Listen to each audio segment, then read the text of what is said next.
La marine d'Israël intercepte un bateau de la flottille de la Liberté en route pour Gaza. Les militaires israéliens ont arraisonné en mer Méditerranée un bateau avec des militants pro-palestiniens qui s'étaient approchés de la bande de Gaza pour briser le blocus.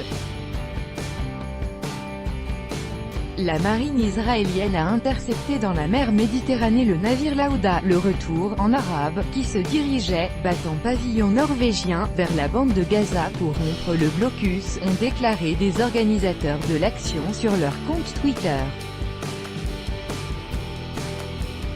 Le bateau de la flottille de la Liberté qui acheminait des médicaments à Gaza a été intercepté par les forces israéliennes, lit-on dans un tweet.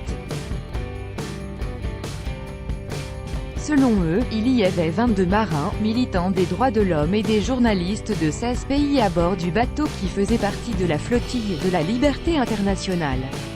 Le navire transportait également des médicaments d'une valeur de 13 000 €.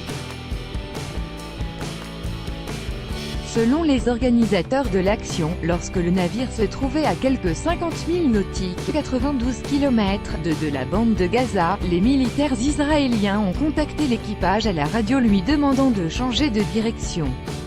Tsahal n'a pour le moment pas commenté cette information. Normalement, les Israéliens remorquent les navires interceptés dans des situations similaires dans le port de la ville d'Ashdod. Les personnes qui se trouvent à bord sont expulsées et les articles humanitaires sont transportés par voie terrestre dans la bande de Gaza après un contrôle. Selon les autorités israéliennes, le blocus maritime est nécessaire pour empêcher des livraisons d'armes aux extrémistes palestiniens.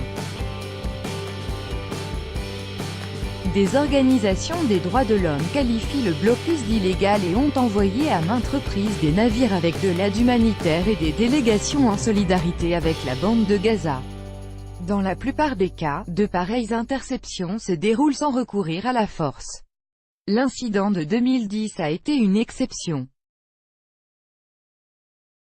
À l'époque, 6 bateaux transportaient à Gaza des centaines d'activistes et des milliers de tonnes de marchandises.